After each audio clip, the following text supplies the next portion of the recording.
आज प्यारे बाबा 12 तारीख के महावाक्यों में हम बच्चों को ज्ञान, विज्ञान और अज्ञान, इन तीन बातों की गहन समझ दे रहे हैं, क्योंकि इन तीनों को समझना ही हम सबके लिए महत्वपूर्ण है। ज्ञान क्या है, विज्ञान क्या है और अज्ञान क्या है। बाबा कहते हैं केवल तुम ब्राह्मण ही इन तीनों के नॉलेजफुल हो सकते हो, बाकी पूरे कल्प में कोई और वर्ण इनका नॉलेजफुल नहीं हो सकता।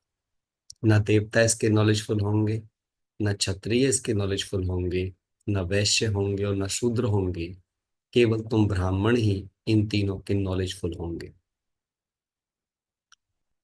अब ये तीनों इतने महत्वपूर्ण क्यों हैं?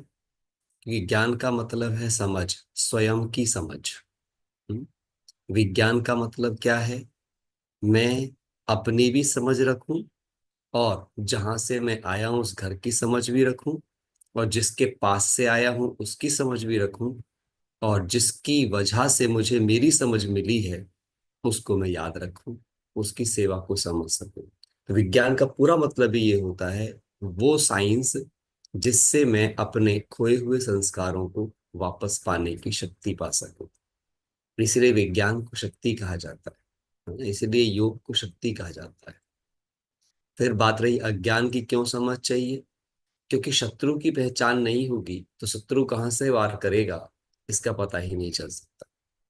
इसलिए अज्ञान के भी नॉलेजफुल होना चाहिए। कई बार तो हमें यही नहीं पता होता कि हम अज्ञानी हैं, मतलब ज्ञान में चलते हुए हम अज्ञानी हैं। कई बार हमें गलतफहमी हो जाती है कि मैं ज्ञानी हूँ, लेकिन ज्ञानी कोई जानकारी नहीं है। ज्ञानी का मतलब है जिसे वैराग्य की समझ है। ज्ञानी का मतलब है जिसे त्याग की समझ है।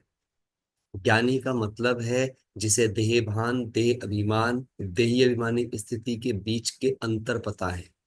वो भाव पता है कि वो कौन से भाव हैं जिनमें बहकर मैं देहभान की स्थिति में चला जाता हूँ और कब मैं देहमान स्थिति में। जब ये डिफरेंसेस का क्लियर कट पता होता है, कई बार क्या होता है कि हमें पता भी चल जाता है कि हम गलती कर रहे हैं, फिर भी हम उसे एक बार से सेटिस्फाइड कर देते हैं, इतना तो चलता है ना। बाबा हमेशा बोले, हम कहते हैं ना बहुत सारे ब्राह्मण चलाने में होशियार है, तो क्या करते हैं, हम भी चलाते बहुत है, इतना तो चलता है, ये तो होता ही है। अब आप इतना बता रहे हो, इतना थोड़ी हो सकता है। हम दुनिया में रह रहे हैं ना, दुनिया में रहते हुए ये सब कुछ करना मुश्किल है। सो हम अपने लिए ऐसे सॉफ्ट कॉर्नर्स ढूंढ कर रखते हैं। ये सॉफ्ट कॉर्नर्स ही अज्ञान है। इसके अलावा ज्ञान में चल रहे हैं, लेकिन उसके बावजूद भी जहां बाबा हमें क्या सिखा रहे हैं, व्यक्ति, वस्तु, वैभव, पदार्थ, इन सबसे मुक्त की स्थिति की ओर भगवान बात कर रहे हैं। लेकिन हम देखें तो हम योग किन चीजों के लिए लगाते हैं? हम योग की प्राप्तियां किन चीजों को समझते हैं? सब ठीक हो जाए, अब बस भगवान ने ना हमारा स्वास्थ्य बड़ा अच्छा कर दिया है, भगवान ने ना हमारे काम धंधे बड़े अच्छे कर दिए, सब भगवान की दुआ से सब बड़ा ठीक ठाक चल रहा है, सब कुछ कंफर्टेबल है। वी थिंक कि हमें लगता है कि हमारे लिए ये प्राप्तियां हैं, यही अज्ञान है। यही अज्ञान है। क्योंकि बाबा जब आएगा तो बाबा ये सब चीजें नहीं करेगा भाई। भगवान आत्मा को शक्तिशाली बनाने आया है। भगवान हमें पति से पावन बनाने आया है। भगवान हमारे खोए हुए सातों गुणों की स्मृतियों को जगाने आया है। भगवान हमारी आठों शक्तियों की स्मृतियां जगाने आया है। भगवान हमें संस्कार की पहचान कराने आया है कि बच्चे तेरे संस्कार बिगड़े कैसे हैं और तुझे बनाने कैसे हैं। भगवान हमें अनुशासन सिखाने आया है। भगवान हमें विद्यार्थी जीवन के लक्षण सिखाने आया है। क्योंकि उस आप सच कभी चेक करके देखो, वो बाप बनकर आया लेकिन आते ही पहले उसने विद्यालय रचा, और विद्यालय का टीचर खुद बना। और उसको पता था कि अगर मुझे इसे संपूर्णता तक लेकर के जाना है तो विद्या अर्जन ही एकमात्र रास्ता है, उसके अलावा तो कोई तरीका है नहीं। और विद्या अर्जन करने के लिए अब क्योंकि किसी के तन बूढ़े हैं, किसी के बच्चे के हैं, किसी के नर के, किसी के नारी के, किसी की पढ़ाई में इंटरेस्ट रहे हैं, किसी के इंटरेस्ट नहीं रहे हैं, तो सबसे पहले भगवान ने आने के बाद हमें क्या किया, पवित्रता रूपी फाउंडेशन दे दिया। आप चेक करना कभी, बाबा की बड़ी जबरदस्त साइकोलॉजी प्लानिंग है हमारे लिए। तो क्या दिया? पवित्रता का व्रत दिया। क्यों? पढ़ाई किसमें पढ़ी जाती है? ब्रह्मचर्य में। तो बाबा को पता था कि मुझे इन्हें पढ़ाना है। पढ़ाना है तो विद्यार्थी जीवन का सबसे श्रेष्ठ लक्षण पहले इन्हें मुझे ब्रह्मचर्य सिखाना है। ब्रह्मचर्य के बाद में फिर उसने क्या क्या सिखाया हमें, है ना? उसने ज्ञान की चेष्टा कराई हमसे, काक चेष्टा, है ना? जैसे उस, तो हमारे अंदर भी वो चेष्टा भरी कि हम ज्ञान के प्रति थोड़े पिपासे हो जाएं, थोड़े प्यासे हो जाएं। फिर हमें फोकस सिखाया, योग सिखा करके। योग से क्या बढ़ाया? हमारा फोकस, है ना? वको ध्यानम, है ना? वाक, काक चेष्टा, हुए जैसी चेष्टा बताई, फिर वको ध्यानम वाली स्थिति हमारी बनाई। फोकस रहो, अपने काम से काम रखो, स्वदर्शन चक्रधारी बनो। ये सारे क्या पॉइंट थे? ये वक्र ध्यानम के पोस्चर्स थे बेसिकली। बस अपने काम से काम, अपने लक्ष्य पे केंद्रित। इसलिए वो कभी अपना लक्ष्य चूकता नहीं है। तो ये भगवान ने हमें आकर के सबसे पहले चीज सिखाई। उसके बाद हमारे पास में क्या किया? हमें कुत्ते जैसी नींद सिखाई। नींद क्यों ऐसे सिखाई? क्या कहा? हाँ, सुबह को कितने बजे उठ जाओ? 3 बजे उठ जाओ, जो किसी के रूटीन में नहीं होता है। तो सबसे पहले भगवान ने अपने सब्जेक्ट ही ऐसे गठित किए, दिनचर्या ही ऐसे गठित की कि बुजुर्ग से बुजुर्ग। और सिर्फ करी नहीं, उसने सबसे बढ़िया काम क्या किया? एग्जाम्पल तैयार किए, क्योंकि action speak louder than words. सबसे पहला एग्जाम्पल खुद बन गया कि कोई बूढ़ा ये कहने लगे जी हम तो बुजुर्ग हो गए हैं, और कोई बोले मेरे को डायबिटीज है, कोई बोले मेरे को ये है। तो ब्रह्मा बाबा को डायबिटीज भी थी, ब्रह्मा बाबा को खांसी भी थी, और ब्रह्मा बाबा बुजुर्ग भी था। लेकिन क्या किसी मर्यादा से कॉम्प्रोमाइज था? नेवर। एक भी मर्यादा से कॉम्प्रोमाइज नहीं था। क्या वो गृहस्थी था? यस। मतलब एग्जाम्पल ऐसे से सेट किए कि जो भी आप बहाना दे सकते हो मर्यादा को ना पालन करने का, उस हर बहाने की क्यूरिंग थी बाबा की उस पहली टीम के अंदर, दादियों की उस टीम के अंदर। आप उठा करके देख लो, आप यज्ञ को पढ़ो, ऐसे करके पढ़ो आप यज्ञ को, तब आपको समझ में आएगी कि कितनी सही सेटिंग की उसने उन सब चीजों के लेकर के। भगवान का यज्ञ है ना, किसी साधारण इंसान का यज्ञ थोड़ी है ये। तो वो नींद कम करने वाली भी हमारे पास। फिर अल्पाहारी, तो क्या कहा? ब्रह्मा भोजन, प्रसाद। नाम ही उसका ब्रह्मा भोजन रख दिया, मतलब तुम्हारी प्रसाद की मानसिकता आ जाए भोजन के अंदर।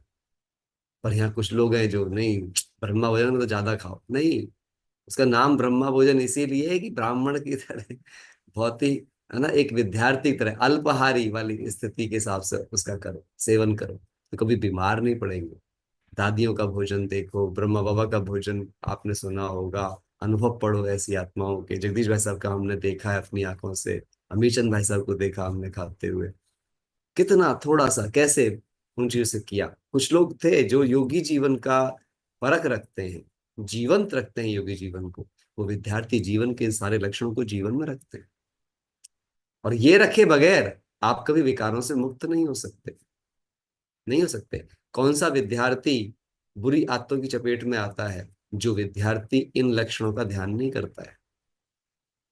अगर विद्यार्थी जीवन, तो भगवान ने विद्यार्थी बनाया है ना, वो पढ़ाने के लिए है। अभी आप सब पढ़ रहे हो, पर अभी भी क्या होगा? बहुत सारे आप में से बहुत ज्यादा कंफर्टेबल स्टाइल में पढ़ते हैं, ऐसे बिल्कुल लेट है, किसी को नींद आ जाती है ना? कोई वीडियो ऑफ करके घूमते फिर नहीं। पढ़ाई माना पढ़ाई, पढ़ाई माना फोकस, पढ़ाई माना फोकस, अलर्ट, एक्टिव, एक्यूरेसी, ये है पढ़ाई का। तो आज बाबा ने इसके ऊपर बहुत ध्यान खिंचवाया। फिर बाबा ने कहा कि जब तुम्हारा लिए भगवान महत्वपूर्ण हो जाएगा तो केवल इसी धंधे में आनंद आएगा, बाकी सारे धंधे बंद हो जाएंगे। वो करते हुए भी नहीं कर रहे होंगे, मन ही नहीं लगेगा, उनमें बुद्धि नहीं जाएगी, उनके फायदे नुकसान नहीं लगेंगे। अंदर के हर फायदे नुकसान से चेक करोगे कि फायदा नुकसान तो हुआ, अंदर के संकल्प में क्या चला। मेरा फायदा नुकसान है कि मेरी स्थिरता डिस्टर्ब हुई क्या? अगर मेरी स्थिरता डिस्टर्ब हुई तो इसका मतलब साफ है कि मेरा ज्यादा लॉस हुआ। पैसे का लॉस हुआ, इट्स ओके, दोबारा कमा लेंगे। कोई चीज, शरीर बीमार हो गया, ठीक कर लेंगे। यहाँ क्या चल रहा है? दर्द हुए पर क्या दुख हुए? दुख नहीं हुआ तो आत्मा पास हो गई। दर्द हुए लेकिन दुख नहीं हुए तो आत्मा पास है, ये ज्ञान है। दर्द आया साथ में दुख भी आया, यही एक ज्ञान है। दर्द का दुख होना ही अज्ञान है। हानि हुई वो नुकसान नहीं है। हानि के कारण से अंदर में संकल्प चले, व्यर्थ चला, अब अज्ञान है।